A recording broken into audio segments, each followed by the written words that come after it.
Hi friends, welcome to my channel. ಇಲ್ಲಿ ನೋಡ್ಬೋದು KMF ಶಿಮೂಲ್ದು ತುಂಬ ದಿನಗಳಿಂದ ನೇಮಕಾತಿಗೆ ವೆಯ್ಟ್ ಮಾಡ್ತಿದ್ರು. ಸೊ ಅದರ ಫೈನಲ್ ಆಗಿ ಈಗ 2023ರಲ್ಲಿ ಬಿಟ್ಟಿರೋದನ್ನ ಮತ್ತೆ ನೇಮಕಾತಿನ ಶಿಮೂಲ್ದು ರಿಕ್ರೂಟ್ಮೆಂಟ್ದು.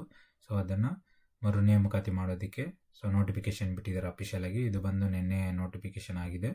ಸೊ ಇಲ್ಲಿ ಅಫಿಷಿಯಲ್ ಆಗಿ ವೆಬ್ಸೈಟ್ ಚೆಕ್ ಮಾಡ್ಬೋದು. ನಾನು ಲಿಂಕ್ ಸಹ ನಿಮಗೆ ಡಿಸ್ಕ್ರಿಪ್ಷನಲ್ಲಿ ಕೊಡ್ತೀನಿ. ಸೊ ಅಲ್ಲಿ ಚೆಕ್ ಮಾಡಿ.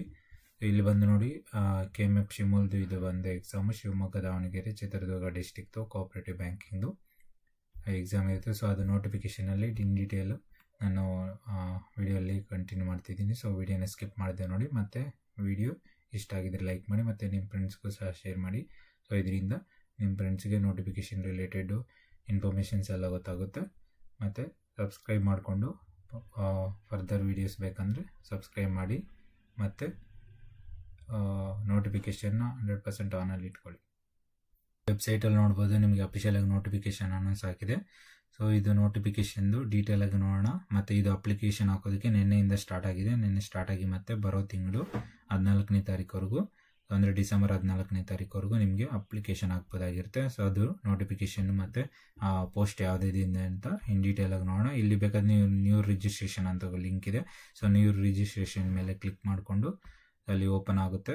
ಸೊ ನೀವು ಕೆಲವೊಂದು ಡೀಟೇಲ್ಸು ಕೇಳಿದ್ದಾರೆ ಅವರು. ಸೊ ಇಲ್ಲಿ ಬಂದು ನಿಮಗೆ ನೇಮ್ SSLC ಮಾರ್ಕ್ಸ್ ಕಾರ್ಡಲ್ಲಿ ಇರೋ ಥರ, ಮತ್ತು ಇಲ್ಲಿ detail father name, mother name, ಮತ್ತು ಡೇಟ್ ಆಫ್ ಬರ್ತು, ಮತ್ತು gender, Aadhaar card, mobile number, email ID, ಮತ್ತು ಇಲ್ಲಿ ಸೆಕ್ಯೂರಿಟಿ ಕೋಡ್ ಎಂಟರ್ ಮಾಡಿ ನೀವು ಅಗ್ರಿ ಕೊಟ್ಟು ಸಬ್ಮಿಟ್ ಮಾಡಿದಾದಮೇಲೆ ನೀವು ಆಲ್ರೆಡಿ ರಿಜಿಸ್ಟರ್ ಆಗಿದ್ದರೆ ನಿಮಗೆ ರಿಜಿಸ್ಟ್ರೇಷನ್ ನಂಬರ್ ಎಲ್ಲ ಬಂದಿರುತ್ತೆ. ಸೊ ಇಲ್ಲಿ ಆಲ್ರೆಡಿ ರಿಜಿಸ್ಟರ್ಡ್ ಅಂತ ಕ್ಲಿಕ್ ಮಾಡಿ, ಸೊ ಅಲ್ಲಿ ಲಾಗಿನ್ನು, ರಿಜಿಸ್ಟ್ರೇಷನ್ ID ಮತ್ತು ಪಾಸ್ವರ್ಡು ಎಂಟರ್ ಮಾಡಿ ನೀವು ಸಬ್ಮಿಟ್ ಕೊಟ್ಟಮೇಲೆ ನಿಮಗೆ ಕೆಲವೊಂದು ಡೀಟೇಲ್ಸ್ ಕೇಳುತ್ತೆ. ಸೊ ಅದು PDF ಅಲ್ಲಿ ಇರುತ್ತೆ.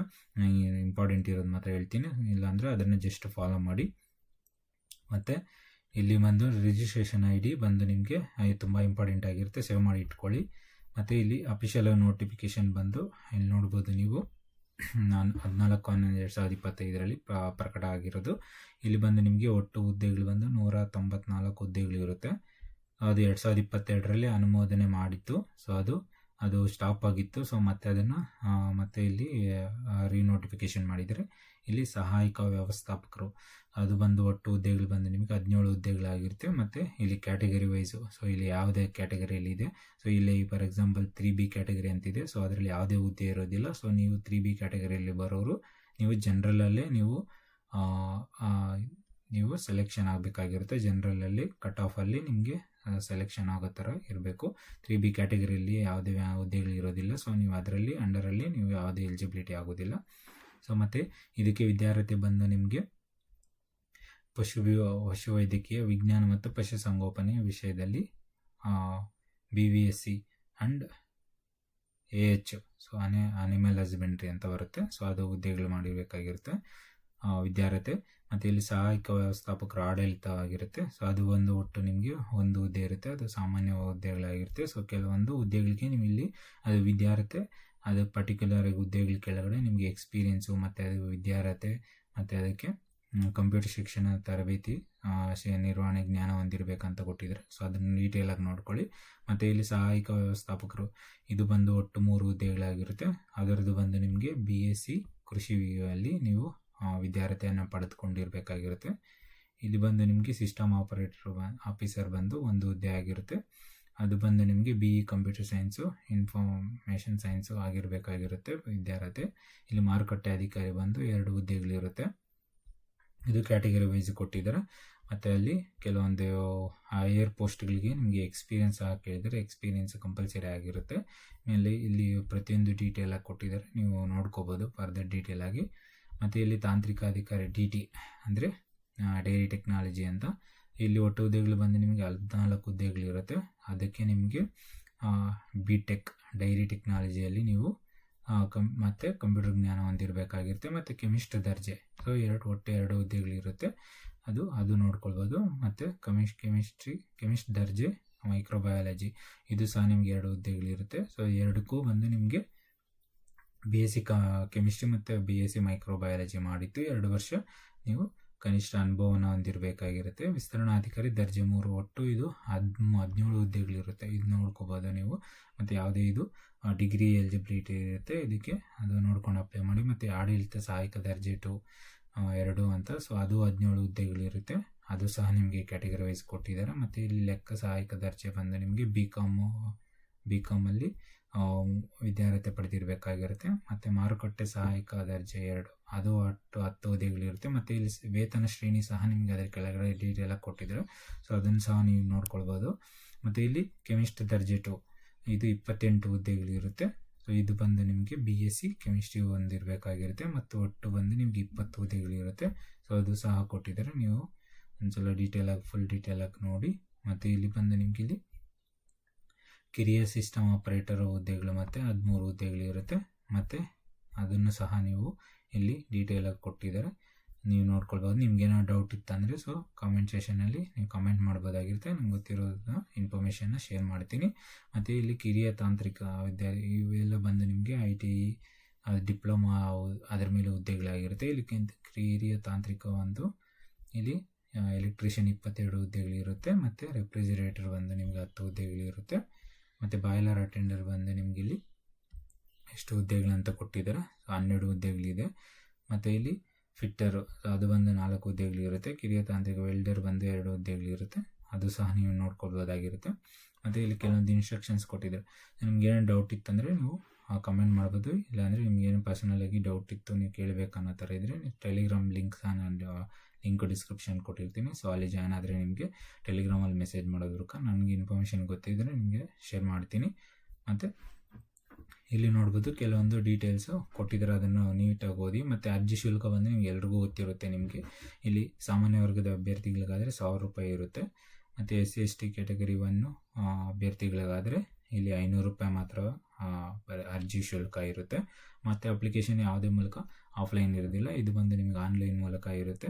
ಮತ್ತು ನಾನು ಸ್ಟಾರ್ಟಿಂಗಲ್ಲಿ ಹೇಳ್ದಂಗೆ ಅಪ್ಲಿಕೇಶನ್ ಹಾಕೋದಕ್ಕೆ ಲಾಸ್ಟ್ ಡೇಟ್ ಬಂದು ನಿಮಗೆ ಡಿಸೆಂಬರ್ 14ನೇ ತಾರೀಕು ಆಗಿರುತ್ತೆ. ಸೊ ಅದರೊಳಗಡೆ ಅಪ್ಲಿಕೇಶನ್ ಆಗಬೇಕು.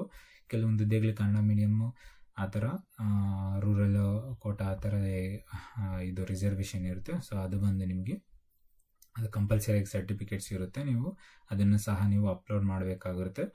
ನೀವೇನು ಅಪ್ಲೋಡ್ ಮಾಡಿರ್ತೀರೋ ಅದೇ ಡಾಕ್ಯುಮೆಂಟ್ಸ್ ನೀವು ಸೆಲೆಕ್ಷನ್ ಆದಮೇಲೆ ಡಾಕ್ಯುಮೆಂಟ್ ವೆರಿಫಿಕೇಷನ್ ಸಹ ನೀವು ಕೊಡಬೇಕಾಗಿರುತ್ತೆ. ಮತ್ತು ಇಲ್ಲಿ ಹೆಲ್ಪ್ಲೈನ್ ನಂಬರ್ ಕೊಟ್ಟಿದ್ದಾರೆ. ಸೊ ಇಲ್ಲಿ ಬಂದು ನಿಮಗೆ ಒಂದು ನಂಬರ್ ಕೊಟ್ಟಿದ್ದಾರೆ, ಆ ನಂಬರ್ ಬೇಕಾದ್ರೆ ನಿಮ್ಗೆ ಏನಾದರೂ ಡೌಟ್ ಇತ್ತಂದರೆ ಅವ್ರು ಕಾಂಟ್ಯಾಕ್ಟ್ ಮಾಡ್ಬೋದಾಗಿರುತ್ತೆ. ಸೊ ಮತ್ತು ಅದು ಬಂದು ನಿಮಗೆ 10 ಗಂಟೆಯಿಂದ ಸಂಜೆ 5 ಗಂಟೆವರೆಗೂ ಮಾತ್ರ ಇರುತ್ತೆ. ಮತ್ತು ಇಲ್ಲಿ ನೇಮಕಾತಿ ಅರ್ಹತೆಗಳು ಅದು ಸಹ ಕೊಟ್ಟಿದ್ದಾರೆ, ನೀವು ಒಂದ್ಸಲ ಡೀಟೇಲಾಗಿ ನೋಡ್ಕೊಳ್ಳಿ. ನೀವು ಅಪ್ಲಿಕೇಶನ್ ಫಿಲ್ ಮಾಡೋ ಟೈಮಲ್ಲಿ ಏನಾದರೂ ಪ್ರಾಬ್ಲಮ್ ಆಯಿತು ಅಂದರೆ ಸೊ ನಿಮ್ಗೆ ಏನಾದ್ರು ಗೊತ್ತಿಲ್ಲ ಅಂದರೆ ಸೊ ದಯವಿಟ್ಟು ಟೆಲಿಗ್ರಾಮ್ ಚಾನಲಲ್ಲಿ ನೀವು ಮೆಸೇಜ್ ಮಾಡ್ಬೋದಾಗಿರುತ್ತೆ. ಮತ್ತು ಇಲ್ಲಿ ವಯೋಮಿತಿ ಬಂದು ನಿಮ್ಗೆ ಇಲ್ಲಿ ಕನಿಷ್ಠ ಬಂದು ನಿಮಗೆ 18 ವಯಸ್ಸಾಗಿರಬೇಕಾಗಿರುತ್ತೆ. ಮತ್ತು ಇಲ್ಲಿ ಸಾಮಾನ್ಯ ವರ್ಗದವರು ಆಗಿದ್ದರೆ 35, ಮತ್ತು ರಿಸರ್ವೇಷನ್ ಆಗಿದ್ದರೆ ಅದರಲ್ಲಿ 38, ಮತ್ತು 2A 2B 3A 3B ಬಂದು ನಿಮಗೆ 38 ಬಂದು ಗರಿಷ್ಠ ಆಗಿರುತ್ತೆ. ಮತ್ತು ರಿಸರ್ವೇಷನ್ನಲ್ಲಿದ್ದರೆ ಸೊ 41, ಮತ್ತು SC/ST ಕ್ಯಾಟಗರಿ 1 ಅವ್ರಿಗಾದರೆ 40 ವರ್ಷ, ಮತ್ತು ಗರಿಷ್ಠ ವಯೋಮಿತಿ ಬಂದು 43 ವರ್ಷ ಆಗಿರುತ್ತೆ. ಇಲ್ಲಿ ಮತ್ತು ಕೆಲವೊಂದು ವಯೋಮಿತಿ ಸಡಿಲಿಕೆದು ಯಾವುದಿದೆ ಅಂತ ಅಂದರೆ ಮಾಜಿ ಸೈನಿಕರು, NCC ಕೆಡೆಟ್ ಇನ್ಸ್ಟ್ರಕ್ಟರು, ಅದು PWD ಕ್ಯಾಂಡಿಡೇಟ್ಸು, ಸೊ ಅದರ ಸಹ ನಿಮಗೆ ಕೊಟ್ಟಿದ್ದಾರೆ. ಮತ್ತು ಇಲ್ಲಿ ಬಂದು ನಿಮಗೆ ಗ್ರಾಮೀಣ ಅಭ್ಯರ್ಥಿಗಳಾಗಿದ್ದರೆ ಸೊ ಅದಕ್ಕೆಲ್ಲ ಸರ್ಟಿಫಿಕೇಟ್ಸ್ ಎಲ್ಲಿ ಇರಬೇಕಾಗಿರುತ್ತೆ ಅದನ್ನು ಕಂಪ್ಲೀಟಾಗಿ ಡೀಟೇಲಾಗಿ ಕೊಟ್ಟಿದ್ದಾರೆ. ಮತ್ತು ಅದು ಶೈಕ್ಷಣಿಕ ವಿದ್ಯಾರ್ಹತೆ ಕಂಪಲ್ಸರಿಗೆ ನಿಮ್ಮದು ಡಿಗ್ರಿ ಆಗಿರಬೇಕಾಗಿರುತ್ತೆ ಅಪ್ಲಿಕೇಶನ್ ಹಾಕೋ ಟೈಮಲ್ಲಿ. ಸೊ ಇಲ್ಲಿ ಆಯ್ಕೆ ವಿಧಾನ ಬಂದು ನೋಡ್ಬೋದು, ನಿಮಗಿಲ್ಲಿ ಎಲ್ರಿಗೂ ಗೊತ್ತಿರುತ್ತೆ 1:5 ರೇಷಿಯಲ್ಲಿ ಅನುಪಾತದಲ್ಲಿ. ಸೊ ಅಂದರೆ 5 ಅನುಪಾತ ಅಂದರೆ ರಿಟರ್ನ್ ಎಕ್ಸಾಮ್ ಇರುತ್ತೆ, ಮತ್ತು 15 ಅಂಕಗಳಿಗೆ ಇಂಟರ್ವ್ಯೂ ಇರುತ್ತೆ.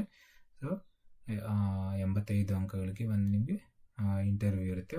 ಮತ್ತು ಇಲ್ಲಿ ಬಂದು ನಿಮಗೆ ಇಲ್ಲಿ ರಿಟರ್ನ್ ಎಕ್ಸಾಮ್ ಬಂದು ನಿಮಗೆ ಅದು ಸಹ ಕೊಟ್ಟಿದ್ದಾರೆ, ಅದನ್ನು ಇಲ್ಲಿ ನೋಡ್ಬೋದು. ಅಂದರೆ ಯಾವುದಾದ್ರ ಮೇಲೆ ನಿಮಗೆ ಇರುತ್ತೆ.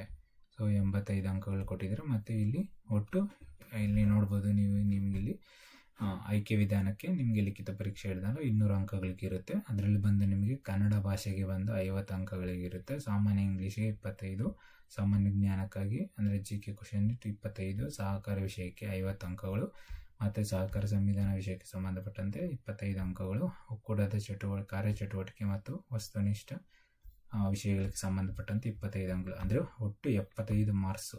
ಸೊ ಇದಕ್ಕೆ ಬಂದು ತುಂಬ ಜನ ಕೋಆಪ್ರೇಟಿವ್ ಸೊಸೈಟಿಯಲ್ಲಿ ಸ್ಕೋರ್ಸ್ ಯಾರಿಗೆ ಅದರ ಬಗ್ಗೆ ಡೀಟೇಲಾಗಿ ಗೊತ್ತಿರೋದಿಲ್ಲ. ಸೊ ನಿಮಗೆ ಅದ್ರ ರಿಲೇಟೆಡ್ ನೋಟ್ಸ್ ಬೇಕು ಅನ್ನೋ ಥರ ಇದ್ದರೆ ನೀವು ಟೆಲಿಗ್ರಾಮಲ್ಲಿ ಸಹ ನನಗೆ ಮೆಸೇಜ್ ಮಾಡ್ಬೋದು. ಅದಕ್ಕೆ ಮಿನಿಮಮ್ ಫೀಸ್ ಅಂತ ಇರುತ್ತೆ. ಸೊ ನೀವು ಪೇ ಮಾಡೋದ್ರಿಂದ ಈ PDF ನೀವು ಪಡ್ಕೊಳ್ಬೋದಾಗಿರುತ್ತೆ. ಸೊ ಇದು ತುಂಬ ಹೆಲ್ಪ್ ಆಗುತ್ತೆ ನಿಮಗೆ ಎಕ್ಸಾಮ್ ಪ್ರಿಪ್ರೇಷನ್ ಟೈಮಲ್ಲಿ. ನಿಮಗೆ ಬೇಕು ಅನ್ನೋರು ಟೆಲಿಗ್ರಾಮಲ್ಲಿ ಮೆಸೇಜ್ ಮಾಡಿದ್ರೆ ನಿಮಗೆ ಇದು PDF ಸಿಗುತ್ತೆ. ಮತ್ತು ಅದ್ರಿಗೆ ಆಲ್ಮೋಸ್ಟ್ 75 ಅಂಕಗಳಿಗಿರುತ್ತೆ. ಸೊ ಮಿಸ್ ಮಾಡ್ಕೋಬೇಡಿ. ಸೊ ಅದಕ್ಕೋಸ್ಕರ ಹೇಳ್ತಿದ್ದೀನಿ ಅಷ್ಟೇ. ಮತ್ತು ಅದು ಅಪ್ಲಿಕೇಶನು ಯಾವ ಥರ ಫಿಲ್ ಮಾಡೋದಂತ ಆನ್ಲೈನಲ್ಲಿ ಇಲ್ಲಿ ಕೊಟ್ಟಿದ್ದಾರೆ. ಸೊ ಇಲ್ಲಿ ಇದನ್ನು ಚೆಕ್ ಮಾಡ್ಕೊಳ್ಳಿ ಒಂದ್ಸಲ. ಪಾಸ್ವರ್ಡ್ ID ಮತ್ತು ಇಲ್ಲಿ ಫೋಟೋ ಅಪ್ಲೋಡ್ ಮಾಡೋದು ಮತ್ತು ಸಿಗ್ನೇಚರ್ದು ಅಪ್ಲೋಡ್ ಮಾಡೋದ್ರ ಬಗ್ಗೆ ಅದ್ರ ಡೀಟೇಲ್ ಎಷ್ಟು MB ಮ್ಯಾಕ್ಸಿಮಮ್ ಫೈಲ್ ಸೈಜ್ ಇರಬೇಕಾಗಿರುತ್ತೆ, ಅದು ಪ್ರತಿಯೊಂದು ಡೀಟೇಲಾಗಿ ಕೊಟ್ಟಿದ್ದಾರೆ.